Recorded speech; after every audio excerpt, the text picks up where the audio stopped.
దేవుని ఘనమైన శ్రేష్టమైన పరిశుద్ధ నామమునకు మహిమ స్తుతి ప్రభావములు కలుగునుగాక. బాగున్నారా? మనకు నూతన దినాన్ని పరిశుద్ధాత్మ దేవుడు మన జీవితంలో అనుగ్రహించి ఉన్నారు. ఈ దినాన్ని చూడలేక ఎంతోమంది గతించిపోయారు.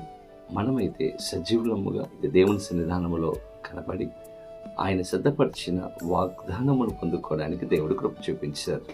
ఇది మన యొక్క గొప్పతనము కాదు, కానీ దేవుని యొక్క మహాకృప. ఈరోజు ఉదయం లేవగానే మీరందరూ కూడా ప్రార్థన చేశారని, ప్రభుత్వ సమయాన్ని గడిపారని నమ్ముచూ ఉన్నాను. ప్రతిదినము కూడా ప్రభుత్వ సమయాన్ని గడపండి.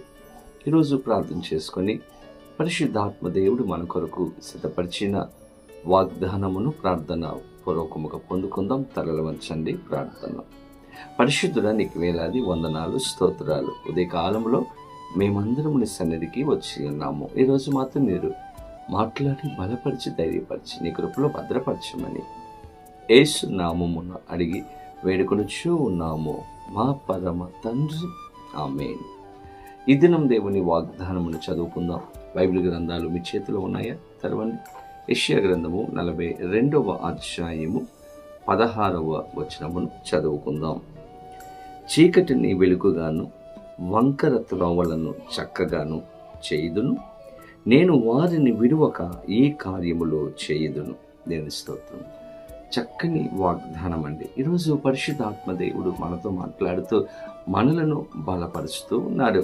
ఈరోజు చీకటిని వెలుగుగాను, వంకర త్రోవలను చక్కగాను చేసే గొప్ప దేవుడిగా నిలిచి ఉన్నాడు.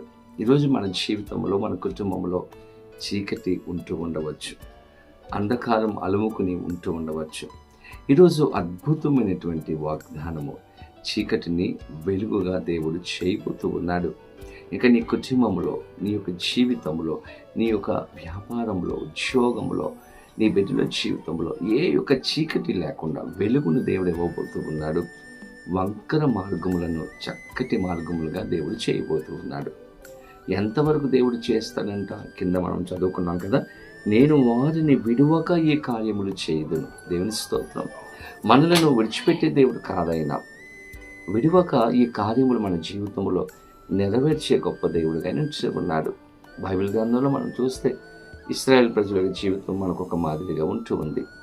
ఐగుప్తు నుండి వారు బయటకు వచ్చిన తర్వాత 40 సంవత్సరములు అరణ్యంలో ప్రయాణం చేశారు. ఎన్నో కష్టాలు, ఎన్నో పరిస్థితుల మధ్యలో, శ్రమల మధ్యలో వారు ప్రయాణం చేశారు. కొండలు, లోయలు, వాగులు, వీటన్నిటిని దాటుకుంటూ వారు వెళ్ళారు. అనేక సమయాలలో శత్రువులు ఎదురయ్యారు.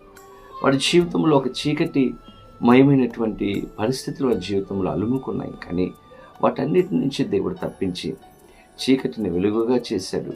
వంకర మార్గాలను చక్కటి మార్గాలుగా చేసి వారిని 40 సంవత్సరాలు నడిపించినట్లుగా ఇశ్రాయేల్ ప్రజల జీవితంలో మనం గమనిస్తాం. ఏ లోటు రాకుండా విడువక దేవుడు వారిని నడిపించి కానానుకు చేర్చినట్లుగా వాక్యం మనం చూస్తాం. మన దేవుడు మధ్యలో విడిచిపెట్టే దేవుడు కాదండి.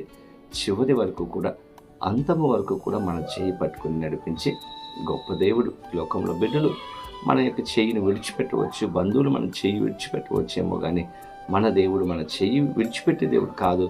మనకు సహాయం చేసే దేవుడు. ప్రతి మార్గమును, ప్రతి వంకర మార్గమును చక్కగా చేసి విడువక మనలను నడిపించేవాడు, సహాయం చేసేవాడు. అటువంటి కృప పరిశుద్ధాత్మ దేవుడు వీడియో చూస్తున్న ప్రతి ఒక్కరికి అనుగ్రహించును గాక. ఆమేన్. ప్రార్థన. పరిశుద్ధురానికి వేలాది వందనాలు, స్తోత్రాలు. ఉదయ కాలంలో మేమందరం నీ సన్నిధికి వచ్చి ఉన్నాము. యేసయ్య శ్రేష్టమైన వాగ్దానాన్ని ఇచ్చారు. విడువక ఈ వాగ్దానాన్ని మా జీవితంలో నెరవేరుస్తానని వాగ్దానం చేశారు. తండ్రి, ఈ యొక్క వాగ్దానం ఇచ్చిన ప్రతి వారి జీవితంలో అద్భుతమైన కార్యములు చేయండి. ప్రతి వంకర మార్గములను చక్కగా చేసి నడిపించి నీ కృపలో భద్రపరచమని యేసు నామమున అడిగి వేడుకొనుచూ ఉన్నాము మా పరమ తండ్రి, ఆమేన్. తండ్రి, కుమార, పరిశుద్ధాత్మ త్రియేక దేవుని యొక్క దీవెన ఆశీర్వాదము సదాకాలము కలుగును గాక. ఆమేన్. దేవుడు మిమ్మలను దీవించును గాక. ఆమేన్.